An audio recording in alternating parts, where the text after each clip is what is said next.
Thank you. Um, when I look back at the history of the fight for women's rights, you see that there's actually a different fight with every generation. It has a common thread through it, but the particular things that we're having to fight for are different.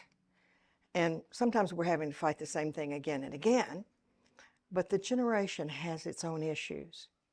And when I look at my generation, I realize that in my fight for women's rights, I realize that it's not the specific issues that remain in my head. It's what I learned in doing this fight. And that those lessons that I learned there, what I realized is that these are lessons that were true long before I came along. And these are lessons that are true today. And these are not only lessons about women's rights, these are lessons about human rights. And so what I want to do today is I want to give you 5 of those lessons that I happen to think of, okay? And before I give you those 5, I want to give you the marvelous gift of, I think, the most important lesson I have ever received in my life. And I didn't learn it until I was 60, and I'm having to work at it now at 76.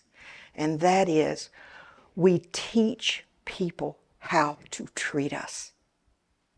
And that lesson actually, that thread actually goes through every one of these 5 lessons that I want to talk about.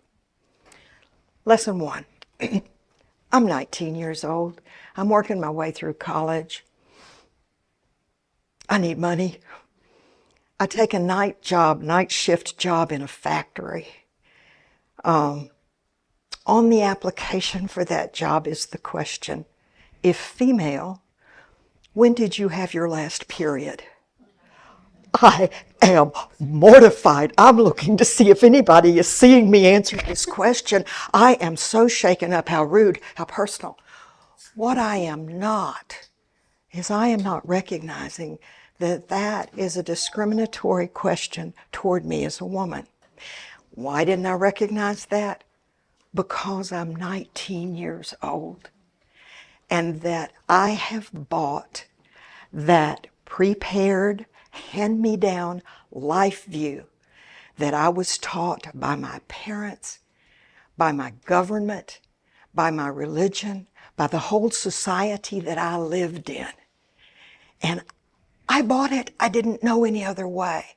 And that life view told me that that was a perfectly legitimate question for them to be asking. Lesson 1. You can't fight discrimination if you don't recognize it when it's happening.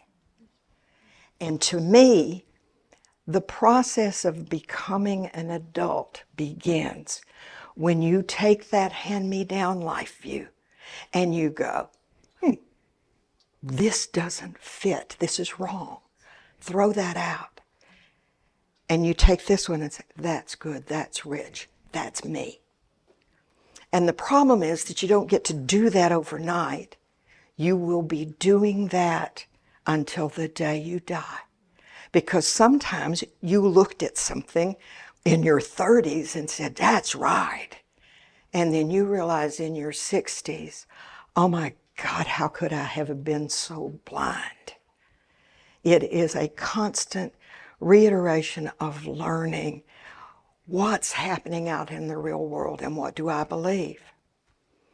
And so I'm going to add a corollary to this.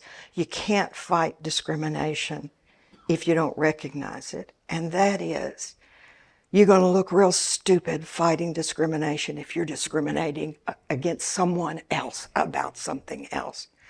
The first lessons that you need to pick out of that hand-me-down life view are the prejudices. And I'm telling you, some of those have been beaten into your brain so deeply that they are very hard to recognize and very hard to get rid of. Lesson number 2. I'm 23. I have been hired in my first real job as a programmer for Blue Cross. I'm hired on the same day as a man, I'll call him Kevin. We are to be trained in programming by a man who's really, really sharp. It is apparent on day one that I have a gift for this. And I don't mean to diminish the hard work. I am a damned good employee and I worked hard all my life. But I'm going to tell you, this fell into my lap. I am good at this. I caught on quickly. Kevin is an idiot. I mean, I caught on exceptionally quickly, but this guy, there was a rule at Blue Cross at that time that you could be fired for knowing someone else's salary. What a clever way to hide discrimination. And they were very strict about it. And so you can imagine my surprise when the only other woman in the computer center, she was about 10 years older than I, she was what was called a systems analyst, and Cynthia takes me aside and says, Tobey, I just learned that Kevin is being paid twice what you are being paid. Now, I'm going to tell you, ashamedly, my first reaction was fear. The Blue Cross police have got cameras on me and they're going to arrest Cynthia and me. My second one was just dumbfounded. What do I do with this information? And I think Cynthia, seeing that look on my face, tells me a story. She says, Tobey, I was a programmer at Louisiana National Bank, and my boss called me in and said, we're hiring a new programmer. Do you know anybody? And Cynthia says, yeah, I got a friend, John Michael. And the boss says, no, I want a woman. Why? Because women will work for less. And I don't know how old Cynthia was at the time that that happened to her. I think she must have been in her 20s based on how old she was then. But Cynthia says, Tobey, I said to him very simply, well, this woman doesn't. Now you're looking for two programmers. Walked out, cleaned out her desk, and never looked back. I am very ashamed to tell you that I did not have Cynthia's courage. But I did go home that night, and I was very, very bothered that Kevin was making more than twice what I was making for one reason and one reason only. He had a penis. And I'm telling you, that penis wasn't helping him. He wasn't very good at this. But he was making twice what I'm making. Right? And what I decided that I had to do is I cannot stay here. I can't walk in and do what Cynthia did. I'm too scared. I don't have the guts. And I'm serious. Imagine the guts that it took a woman in her 20s in a man's field, in a patriarchal society, to teach that boss in Louisiana National Bank, it is not okay to treat me this way. And to teach American society, it is not okay to treat women this way. What I did do is that night, I started looking for a job, and within 3 weeks, I was out of there. Okay? The lesson here, lesson number 2, is if you find yourself in a situation where you are being mistreated, where you are being discriminated against, if you are in any situation, whether it's at work or in a marriage or a relationship with your parents or with a friend, if you are not being treated fairly, it is incumbent on you to get out. And I know sometimes that is very, very hard. If you're a single mother and you're raising 3 children and you've got those mouths to feed, that is not an easy thing to do. But you must at least start a plan, maybe a 5-year plan. I got to get out of this. The longer you stay in that situation, the more you are becoming a part of the discrimination, and the more you're teaching the discriminators, this is okay with me. Lesson number 3. I took a job with the state specifically because state salaries are public information, and I wasn't going to find myself in a situation where I was being discriminated against. The problem is that I'm damn good at what I do. And so as soon as I get this job, they move me into higher and higher positions of responsibility. They put me in charge of a huge multi-year project with the state and the federal government. And they give me more work, and they give me more work, and they give me more work.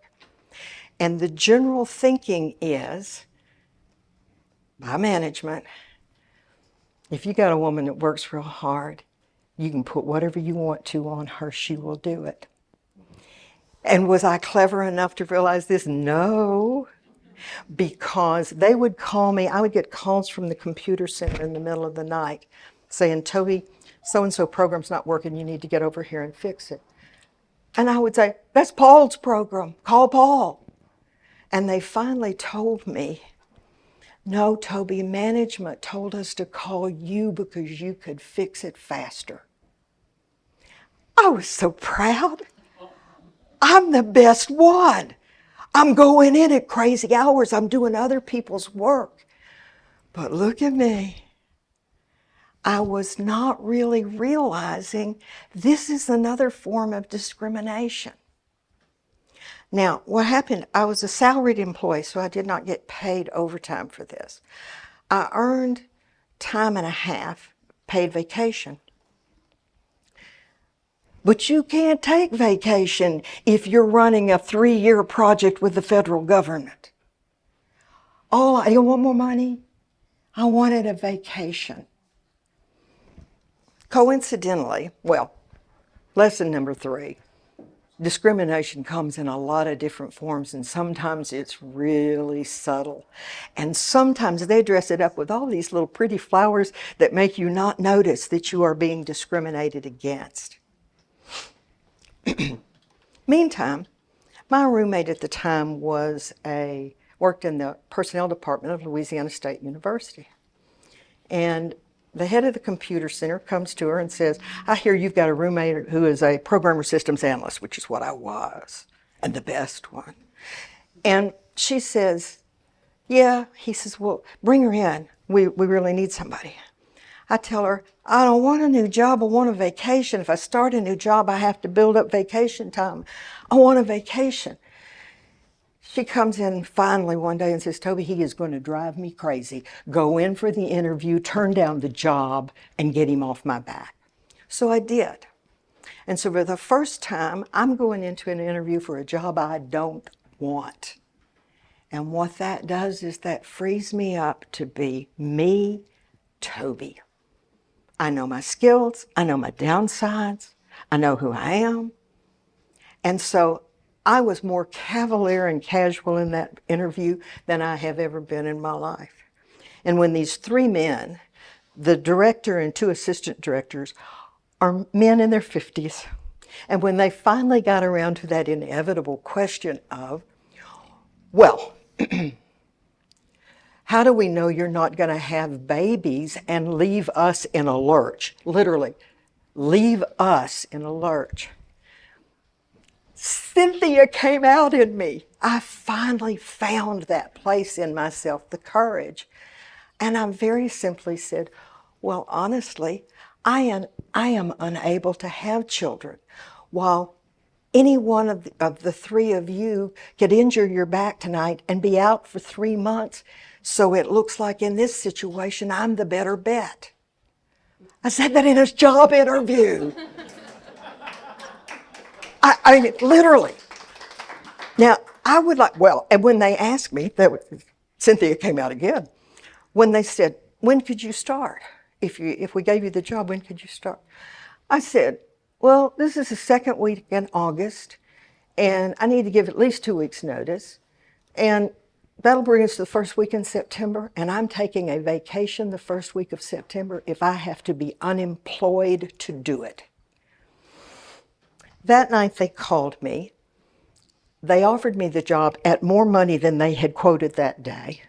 They told me if I would come in and work the last day of August, 1 day for the university, I could have a full paid vacation the next week, okay? I would have never gotten that if I had been the usual, I want this job so bad, and you go in and you're like, oh, please, please, please, please give me this job. The only reason I got what I wanted is because I told them what I wanted. We teach people how to treat us. And I'd like to tell you that I was this bright, clever woman who knew this, that I knew how valuable I was. I did know how valuable I was. But the real truth was I just didn't want that job. And then I just lucked out, all right? But it was such a perfect lesson in life. And that is lesson number 4. Know your own worth. And don't beg for equality. Demand it. Go in and tell people who you are. You are valuable. You are worthy of fair treatment, and you are worthy of being treated. You are worthy of receiving what you deserve. Lesson number 5. And this is, to me, is a sad lesson. It's not about work. There are about 20 young women that I'm a part of this group of about 20 young women. We're in our 20s and 30s at the time. And we are fighting for abortion rights. And we are fighting to get the Equal Rights Amendment passed. And we're sitting around talking one night, and one of the women says, you know, I want equality, but I don't want to get drafted. I actually burst out laughing. I said, those young men are getting drafted, don't want to get drafted either. And sadly, there were only 3 of them there may have been about 12 to 15 women in this group at the time. But 3 of those women essentially said, you know, I want equality, but I want all the good parts and I don't want all the bad parts. Then you don't want equality. If you want to be treated fairly, if you want to be treated equally, you have to recognize there's a downside to that. There are responsibilities that go along with that. And sure, in the case of something like the draft, I don't want to be drafted either. But give me the equality and I'll stand shoulder to shoulder with that man and fight to get rid of the draft. But don't say it's okay for him to be drafted but not me, but I want equality. So, 5 lessons. There were a lot more that I learned, but these are the ones that I could fit in this time frame.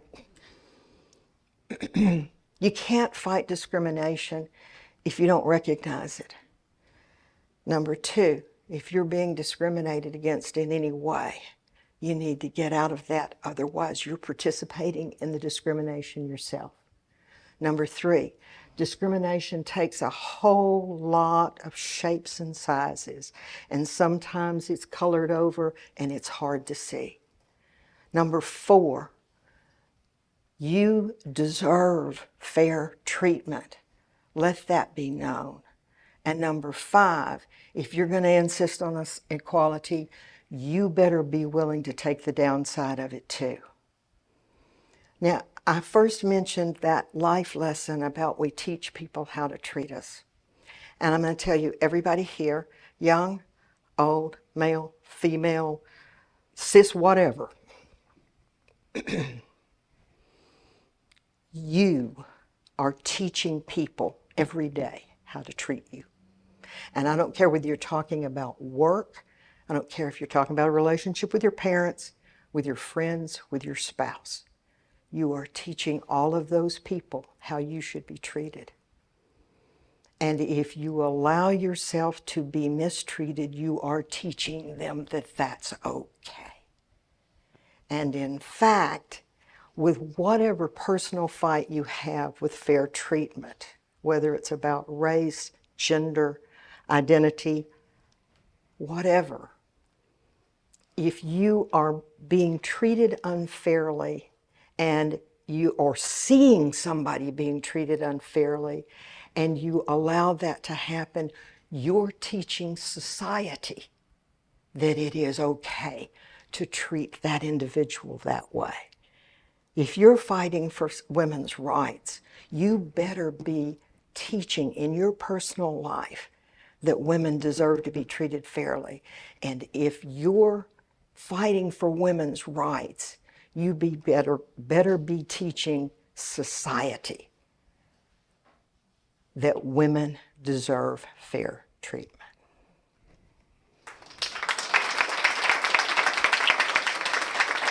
I want to add one more thing, and I try not to cry when I say this. I am so blown away by this group of young women who are coming up and taking the torch.